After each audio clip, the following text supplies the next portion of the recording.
નમસ્તે વિદ્યાર્થી મિત્રો, ન્યૂ વિઝન ઓનલાઈન ક્લાસમાં તમારું સ્વાગત છે। ધોરણ 2 વિષય ગણિત ગમત, પાઠ નંબર 9મો મારો મજાનો દિવસ। આગળ આપણે હવે પાઠ્યપુસ્તકમાં અભ્યાસ કરશું, જે આપણે આગળ થોડું ઘણું સમજ્યા હતા। હવે ત્યાર પછી આગળ કે અઠવાડિયાના આપણે કીધું હતું કે 7 દિવસો, એમાં આપણે અભ્યાસ કર્યો હતો કે સૌથી પહેલો સોમવાર, મંગળવાર, બુધવાર, ગુરુવાર તેમજ શુક્રવાર અને શનિવાર। તો હવે ત્યાર પછી આગળ આપણે અભ્યાસ કરવાનો છે। તો અહીં તમને એક કીધું હતું કે દરરોજની રમત અને તમારા વર્ગનું ટાઈમ ટેબલ, એટલે કે આપણે ધોરણ 2માં અભ્યાસ કરીએ છીએ, તો આપણા વર્ગનું જે ટાઈમ ટેબલ છે એના આધારે આપણે અહીં સમજવાનું છે। ચાલો, અહીં તમને કહેવામાં આવ્યું છે કે ધોરણ 2 અનું સમયપત્રક જુઓ અને નીચેની કોષ્ટક ભરો। તમારે શું કરવાનું છે કે તમારે ચિત્રનો પિરિયડ કયા વારે આવે છે તે અહીં સામે લખવાનું। ત્યાર પછી સંગીતનો પિરિયડ તો આપણે આવતો નથી, તો અહીં આપણે લખશું ના। તેમજ રમતગમતનો પિરિયડ ક્યારે આવે છે તો એની સામે આપણે એના વાર લખશું। તો કયા કયા વારે આપણે રમતગમતનો પિરિયડ આવે છે વિદ્યાર્થી મિત્રો, તો આપણે સોમ, મંગળ અને શુક્રવારે। તેમજ લાઇબ્રેરીનો પિરિયડ, એટલે કે આપણે ક્યારેક લાઇબ્રેરીમાં પુસ્તક વાંચવા જતા હોય તો એના આધારે આપણે અહીં શનિવાર લખશું। હવે એના આધારે આપણે નીચેના પ્રશ્નોના જવાબ લખવાના છે। સૌથી પહેલાં, ક્યાં વારે તમારે રમતનો તાસ આવે છે, તો આપણે રમતમાં જોયું સોમ, મંગળ અને શુક્ર, તો આપણે લખશું સોમવારે, મંગળવારે અને શુક્રવારે। રમતનો તાસ રોજ હોય તો કેટલા બાળકોને ગમશે? ચાલો, રમતનો આપણે જો પિરિયડ હોય તો બધા બાળકોને રમત રમવી ગમે છે। ત્યાર પછી રમતના તાસમાં તમે કઈ કઈ રમત રમો છો, તો કે લીંબુ ચમચી, પાસિંગ બોલ, છેરી બોલ, પકડદાવ, આવી આપણે રમત રમતા હોય છીએ। હવે ક્યાં વારે ચિત્રનો તાસ હોય છે, તો સોમવારે। શું તમારે સંગીતનો તાસ હોય છે, તો અહીં આપણે લખશું ના। ત્યાર પછી અઠવાડિયાને કયા વારે તમને શાળાએ સૌથી વધુ ગમે છે, તો શનિવારે, કારણ કે ત્યારે આપણે હાફ ડે હોય છે। તો વિદ્યાર્થી મિત્રો, આ થયું પાઠ્યપુસ્તકનું આપણે જે આગળ સમજ્યા હતા। ત્યાર પછીનું જે કેલેન્ડરના આધારે અથવા તો સમયપત્રકના આધારે આપણે સમજી ચૂક્યા હતા। હવે એના આધારે હવે આપણે મહિનાઓનું સમજણ સમજવાની છે। અહીં તમને કીધું છે કે મનપસંદ મહિનો, તો તમને કયો મહિનો વધારે ગમે? દરેક મહિનામાં કાંઈક ને કાંઈક તહેવાર આવતા હોય છે, તો આપને અમુક મહિનાઓ વધુ ગમતા હોય છે, તો કયો મહિનો તમને વધુ ગમે? એટલે કીધું છે અહીં મનપસંદ મહિનો। એક દિવસના સોના, અર્જુન અને ઝેબા પોતાના મનપસંદ મહિનાની વાત કરી રહ્યા હતા। ત્રણેય વ્યક્તિ હતા, એ શું કરી રહ્યા હતા, તો એના મનપસંદ મહિનાની વાત કરી રહ્યા હતા। તો એમાં સૌથી પહેલાં સોના કહે છે કે મારા મનપસંદ મહિના તો મે અને જૂન છે, ત્યારે હું શાંતિથી આરામથી કેરી ખાઈ શકું છું।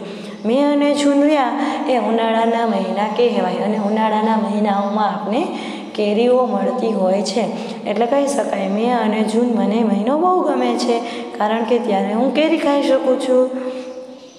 ત્યાર પછી અર્જુન શું કહે છે કે મને તો ડિસેમ્બર ગમે છે, કારણ કે ડિસેમ્બર મહિનામાં નાતાલ આવે છે। ડિસેમ્બર મહિનામાં શું આવે, તો નાતાલ આવે છે, એટલે એને ડિસેમ્બર મહિનો બહુ ગમે છે।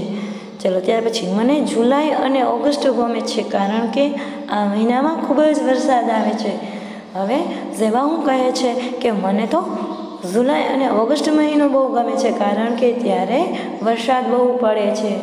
હવે એના આધારે અહીં તમારે લખવાનું છે કે તમને કયો મહિનો સૌથી વધારે ગમે છે, તો અહીં આપણે લખી શકશું કે મને જાન્યુઆરી મહિનો વધારે ગમે, કારણ નીચે તમને કીધું છે કેમ, તો કેમ ત્યારે કયો તહેવાર આવે જાન્યુઆરીમાં, તો જાન્યુઆરી મહિનામાં પતંગ ચગાવવાની ખૂબ જ મજા આવે, ઉત્તરાયણ તહેવાર આવે છે, એટલે મને જાન્યુઆરી મહિનો બહુ જ ગમે છે। હવે તમારે મનગમતા મહિનાઓમાં તમને શું કરવું ગમે છે તે દોરો।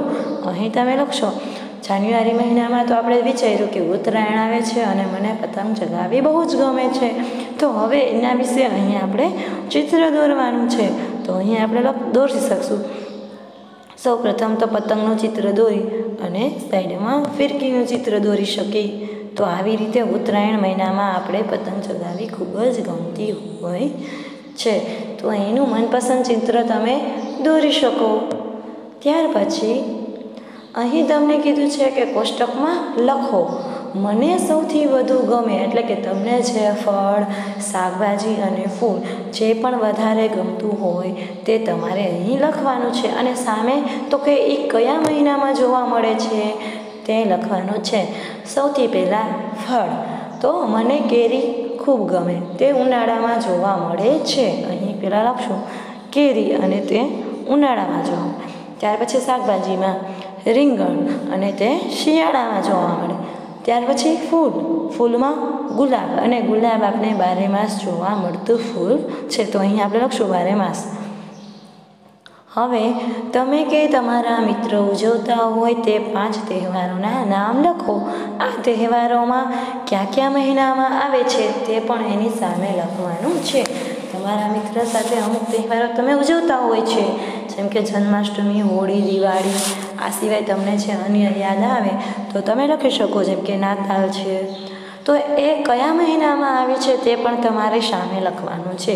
પહેલાં તહેવારનું નામ લખવાનું, એની સામે એ કયા મહિનામાં આવે છે તે. સૌથી પહેલાં હોળી, તો એ કયા મહિનામાં આવે? માર્ચ. ત્યાર પછી મકર સંક્રાંતિ જાન્યુઆરી મહિનામાં આવે. 15મી ઓગસ્ટ, તો કે ઓગસ્ટ મહિનામાં આવે. ત્યાર પછી જન્માષ્ટમી, તો એ પણ ઓગસ્ટ મહિનામાં આવે છે. અને રક્ષાબંધન એ પણ ઓગસ્ટ મહિનામાં આવે છે. તો આવી રીતે તમારે તહેવારોના નામ અને તેની સામે તે કયા મહિનામાં એ તહેવાર આવે છે તેનું નામ લખવાનું છે. હવે કોઈ પણ એક તહેવારનું દ્રશ્ય અહીં દોરો. અહીં તમે કોઈ પણ એક તહેવારનું દ્રશ્ય દોરવામાં તમે દિવાળી, નાતાલ, અન્ય કોઈ પણ દોરી શકો. જો તમે દિવાળી વિશે દોરવા માંગતા હોય તો તમે ફટાકડા દોરી શકો, ફૂલઝર દોરી શકો. અને તમે નાતાલ વિશે દોરવા માંગતા હોય તો નાતાલનું ક્રિસમસ ટ્રી તેમજ ક્રિસમસ વિશે કંઈ પણ લખી શકો. અને ક્રિસમસની ટોપી જે છે એ દોરી શકો. ચાલો હવે તે તમારે ઘરે દોરવાનું રહેશે. નીચે આપેલી યાદીમાં કેટલાક મહિનાના નામ ખૂટે છે તે મહિનાના નામ લખો, એટલે કે ખાલી જગ્યા પૂરી કરવાની છે. સૌથી પહેલાં જાન્યુઆરી, ફેબ્રુઆરી, તો અહીં આપણે લખશું માર્ચ. ત્યાર પછી એપ્રિલ, તો અહીં લખશું મે. હવે જૂન, તો અહીં જુલાઈ. ઓગસ્ટ, સપ્ટેમ્બર, ઓક્ટોબર અને અહીં લખશું નવેમ્બર. ત્યાર પછી ડિસેમ્બર. હવે શોધવા માટે કેલેન્ડર જુઓ. વર્ષનો પ્રથમ મહિનો કયો આવે છે? તો વિદ્યાર્થી મિત્રો પહેલો મહિનો કયો આવે? તો અહીં આપણે લખશું જાન્યુઆરી. માર્ચ પછી કયો મહિનો આવે? તો અહીં લખશું એપ્રિલ. ત્યાર પછી ઓગસ્ટ પહેલાં કયો મહિનો આવે? તો અહીં લખશું જુલાઈ. એવી જ રીતે કે વર્ષનો છેલ્લો મહિનો કયો આવે? તો અહીં લખશું ડિસેમ્બર. ચાલો હવે ત્યાર પછી ફેબ્રુઆરી અલગ છે. ફેબ્રુઆરી મહિનો અલગ છે, કારણ કે ત્યારે એના મહિનામાં ક્યારેક 28 કે ક્યારેક 29 દિવસો હોય છે. તો ફેબ્રુઆરી એવી રીતે અલગ મહિનો છે. 30 દિવસના મહિના 4, 7 મહિના પર છે 31નો વાર. 30 દિવસના એવા 4 મહિના છે અને 7 મહિના પર 31નો વાર, એટલે કે 7 મહિના એવા છે કે જેમાં 31 દિવસો આવે છે. એટલે કહે છે કે ફેબ્રુઆરી સૌથી નાનો માસ કૂદકો લગાવે કોઈ વાર. સૌથી નાનો મહિનો કેમ કીધો છે? કે એના દિવસો 28 અથવા 29 હોય છે, એટલે કે સૌથી ઓછા દિવસો હોય છે, એટલે એને સૌથી નાનો માસ કીધો છે. હવે લાંબા મહિનાના 31 દિવસ, ટૂંકા મહિનાના 30 દિવસ. લાંબો મહિનો હોય એટલે કે સૌથી વધારે દિવસો હોય એને લાંબો કહીએ, એટલે કે 31 દિવસ. અને ટૂંકા મહિના એટલે કે 30 દિવસ. હવે અહીં કીધું છે કેલેન્ડરમાં જુઓ અને શોધો કયા મહિનાઓના 30 દિવસ હોય છે. તો અહીં આપણે લખશું એપ્રિલ, જૂન, સપ્ટેમ્બર અને નવેમ્બર. હવે કેટલા મહિનાઓના 31 દિવસ હોય છે? તો કેટલા? અહીં આપણે સંખ્યા લખવાની છે કે કેટલા મહિનાઓ. તો અહીં આપણે લખશું 7. હવે ફેબ્રુઆરીમાં કેટલા દિવસ હોય છે? તો ફેબ્રુઆરીમાં 28 અથવા 29. ત્યાર પછી મે અને જૂનના ભેગા થઈને કેટલા દિવસ થાય? તો મે અને જૂનને તમે ભેગા કરશો એટલે 61 દિવસ થશે. તો અહીંયા આપણે 61 લખશું. જુલાઈમાં કેટલા રવિવાર છે? તો જુલાઈમાં 4. ક્યારેક એવું બને 5 આવે, પણ વધારે પડતા 4 હોય છે, તો આપણે લખશું 4 અથવા 5. તમારો જન્મદિવસ કયો વારે આવે છે? તો અહીં તમારે તમારો જન્મદિવસ શોધીને લખવાનો છે. મારો જન્મદિવસ બુધવારે, એટલે હું અહીં લખી શકું બુધવારે. એવી રીતે તમારે તમારો જન્મદિવસનો વાર અહીં લખવાનો છે. હવે તમારે શોધવાનું છે કે તમારું ઉનાળુ વેકેશન તમને કેટલા દિવસ મળે છે. તમારે કેલેન્ડરના આધારે તમે જોઈ શકો કે ક્યારથી વેકેશન પડે છે અને કેટલા દિવસ ચાલુ રહે છે. ત્યાર પછી શિયાળુ વેકેશનમાં તમને કેટલા દિવસ મળે છે. ચલો એ પણ તમારે કેલેન્ડરમાં ઘરે શોધવાનો પ્રયત્ન કરવાનો છે અને કેટલા દિવસનું વેકેશન હોય છે એની ગણતરી કરવાની છે. હવે ત્યાર પછી આગળ ક્યાંક ગરમી તો ક્યાંક ઠંડી. ચલો અહીં તમને સરસ મજાના પેરેગ્રાફ આપ્યા છે, વાંચવાની તમને ખૂબ જ મજા આવે છે કે ક્યાંક ઠંડી હોય છે તો ક્યાંક ગરમી હોય છે. સૌપ્રથમ તમને કીધું છે કે હું અશરફ છું, હું કાશ્મીરમાં રહું છું. મોટે ભાગે અહીં વધારે તો ઠંડો પવન જ હોય છે, તે મારા દાંતને કકડાવે છે અને મને સૂર્યપ્રકાશમાં તો કે આગમાં નજીક બેસવું તો ખૂબ જ ગમે છે. તો આ કઈ ઋતુનો અનુભવ થતો હશે?